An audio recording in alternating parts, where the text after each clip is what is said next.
देश के लोग चैन से सोते हैं क्योंकि उनको पता है कि बॉर्डर पर खड़ा सोल्जर उनकी रक्षा कर रहा है। सही बात है, मूवीज में हम सबने देखा कि कैसे एक सोल्जर न जाने कितने सैक्रिफाइस कर रहा है, गल रहा है, घिस रहा है, परिवार से दूर, सर्दी, गर्मी, जाड़ा, बरसात, धूप, व्हाटएवर इट इज, कुछ भी हो वो खड़ा है। मूवीज में तो ऐसा ही दिखाते हैं, लेकिन असल में शायद और ज्यादा डिफिकल्ट ही होता होगा। लेकिन उन मूवीज में जब देश के लोगों की बात आती है ना, तो देश के लोग अक्सर बस चैन से सोते ही रहते हैं। ऐसा क्यों नहीं कहते कि सोल्जर खड़ा है और देश के लोग काम कर रहे हैं देश को आगे बढ़ाने के लिए?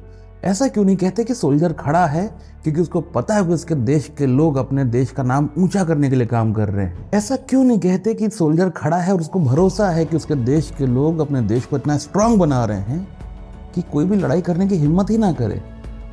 मतलब ऐसी कई कंट्रीज हैं ना जहाँ पे बॉर्डर पे आप उंगली नहीं करते क्योंकि वहाँ के सोल्जर्स और सिविलियंस दोनों मिलकर निपटाते हैं। लेकिन हमारे यहाँ ऐसा नहीं कहते। हमारे यहाँ जब भी बात आती है सिविलियंस के लिए, एक परसेप्शन बना हुआ है। खैर, हमारा पॉइंट ये नहीं है कि मूवीज क्या नहीं कहती या फिर उनको क्या कहना चाहिए, क्योंकि जो मूवीज कह रही हैं ना उसमें भी थोड़ा सा गड़बड़। चैन की नींद बहुत बड़ी चीज है। क्या होता है चैन की नींद? लास्ट टाइम आप कब सोए थे चैन से, याद है आपको? एक इंडेक्स है, पिट्सबर्ग स्लीप क्वालिटी इंडेक्स। एक बार आप देखिए, स्क्रीन पॉज कर लीजिए और बताइए आपका स्कोर क्या होगा। अब ये बात तो पक्की है कि अगर मोबाइल हाथ में लेके सोने गए हैं तो स्लीप लेटेंसी और स्लीप एफिशिएंसी दोनों ही डिस्टर्ब हो जाती हैं। बाकी चीज़ों का आपको पता ही है।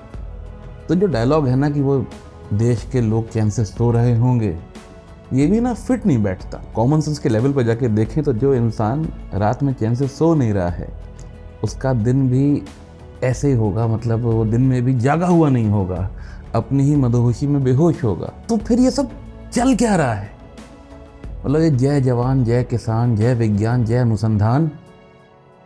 आप अपने आप से पूछे कि इन सब में आप कहाँ खड़े हैं। ये मत कहिएगा कि जब भी कुछ होता है तो मैं स्टेटस और स्टोरी लगा लेता हूँ। और अगर बाई चांस आपको ऐसा लग रहा है कि जब भी वॉर होता है तो जो सोल्जर्स हैं बॉर्डर पे वो आपका इंस्टाग्राम की स्टोरीज देख रहे हैं, तो बाबू आप विज्ञान और अनुसंधान के माइंडसेट से बहुत दूर हैं। हम लोगों को न्यूज़ के थ्रू, मूवीज के थ्रू ये तो समझ में आ ही जाता है कि सोल्जर की लाइफ कैसी होती है। एटलीस्ट फीलिंग तो आ जाती है। और उस टाइम फीलिंग आती कि यार क्या ग्रेट लोग हैं, और बहुत लोग इंस्पायर होके फोर्स ज्वाइन भी करते हैं। लेकिन बाकी लोगों का क्या? क्योंकि देश को रिप्रेजेंट तो उसके लोग ही करते हैं ना। हम नहीं कह रहे कि आप कल ही जाके साइंटिस्ट बन जाओ, नहीं। हम बस इतना कह रहे हैं कि कम से कम एक दिन तो ऐसे जी कर देखिए कि आपको रात में कम से कम एक अच्छी चैन की नींद तो आए। बाकी सब चीज़ें जिनको आप देशभक्ति बताते हैं उन पे जाएंगे तो वो बहुत ही सुपरफिशियल हो जाएगा। तो एकदम बेसिक प्यार है, आप प्यार है। क्या आप अपने पूरे दिन में कुछ भी ऐसा करते हैं जो करके आपको इतना सुकून मिलता है कि वो सुकून आपकी नींद को भी मिलता है? मज़ा नहीं, मौज नहीं, मस्ती नहीं, खुशी नहीं, सुकून। क्या आपको अपने साथ रहने में सुकून मिलता है? क्या आपको अपना काम करके सुकून मिलता है? क्योंकि अगर मिलता है तो चैन की नींद भी आएगी। कहीं ऐसा ना हो कि जवान खड़ा रहा और आप चैन से सो तक नहीं पाए। अगर आप अपने काम की रिस्पेक्ट करते हैं ना, तो शायद किसी मूवी में कोई जवान आपके काम की रिस्पेक्ट करता हुआ ये वाला डायलॉग बोलता हुआ दिख जाएगा। अगर तुम्हें कॉफी के प्रति कुछ खास रिस्पेक्ट नहीं है तो आई रियली डोंट केयर, पर इसके पीछे जो मेहनत है उसे रिस्पेक्ट करना बहुत जरूरी है। बस इतना सा था ये वीडियो। लेकिन हाँ, जाते जाते आप ये बताइए कि अगले 3 सवालों में आपको कितने के आंसर पता है? पहला, ध्वजारोहण और झंडा फहराने में क्या फ़र्क होता है? दूसरा, जब हिंदी में झंडा लिखते हैं तो कैसे लिखते हैं और क्यों?